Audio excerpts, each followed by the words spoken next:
يا صباح الفل يا صباح الجمال على عيونكم. وصفة النهاردة كيكاية سهلة بسيطة، KG1 هيقوم ويعملها. ما فيهاش اي حاجة خالص، ما فيهاش افتكاسات. انتوا عارفين ان انا يوم الجمعة بحب اعمل الكيكات، فانا هسمي الكيكة دي كيكة الجمعة. ازاي يا رشا؟ هسميها كيكة الجمعة، هو ده اختراع اسمها. سهلة بسيطة ما فيهاش اي حاجة. جبت عندي بضاية، ظرفين فانيليا، كوباية من الحليب، كوباية وربع من السكر، كوباية الا ربع من الزيت، معلقة سمنة، ويا ريت نوع السمنة يكون حلو، هتفرق معانا في طعم الكيك. هديهم تقليبه لحد لما السكر يدوب معايا خالص. هنزل باول كوبايه كده من الدقيق، هنزل كوبايه تانية نص كوبايه، دي كل المكونات بتاعتي. باكل بيكنج باودر، ذره الملح الاساسيه عندنا. هدي الحاجات دي كلها تقليبه حلوه مع بعض، واجيب الصينيه بتاعتي هكون مبدراها كده بالدقيق والزيت او الزبده. ونيجي بقى كده خلصنا الخليط كله، هقسم بقى كده نصه. النص الاولاني هحط كده معلقه كاكاو زي ما انتم شايفين كده، ونديها تقليبه حلوه. يبقى احنا كده قسمنا الكيك بتاعنا شوكولاته وفانيليا.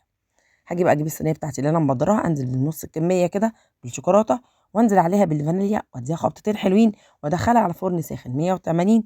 وكلي احلى كيكه جمعه يا جماعه، بجد هتعجبكم. انا هسميها كيكه يوم الجمعه. خلاص بقى عندي كده اسم للكيكه بتاعتي. بجد يا جماعه طعمها خطير، بجد تحفه. هنا بقى طلعت من الفرن، هدت شويه. حطيتها كده في الصينيه، سبتها تبرد. والكيك ما بيتقطعش يا جماعه وهو سخن خالص. لو قطعتيه وهو سخن خدي منه نتيجه وحشه، هيتقطع منك، هيتفرول.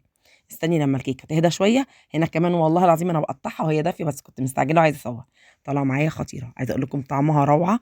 بجد حكايه حكايه حكايه كيكه الجمعه. ان شاء الله هتعجبكم وتقومي تجربيها النهارده الجمعه يا جماعه. يلا قومي، المكونات موجوده في البيت، هتعملي احلى كيكه تفرحي ولادك وحبايبك بابسط ببضايه واحده. هي بضايه قمت عملت الكيكه العظمه دي بجد. تستاهل لايك وكومنت حلو وشير لكل اصحابكم ولا لا؟ بجد حاجه كده فوق الروعه. سهله وبسيطه، ما خدتش مني اي حاجه خالص. عملتها ما خدتش كلها على بعضها ربع ساعه. كنت معاكم رشا السيد.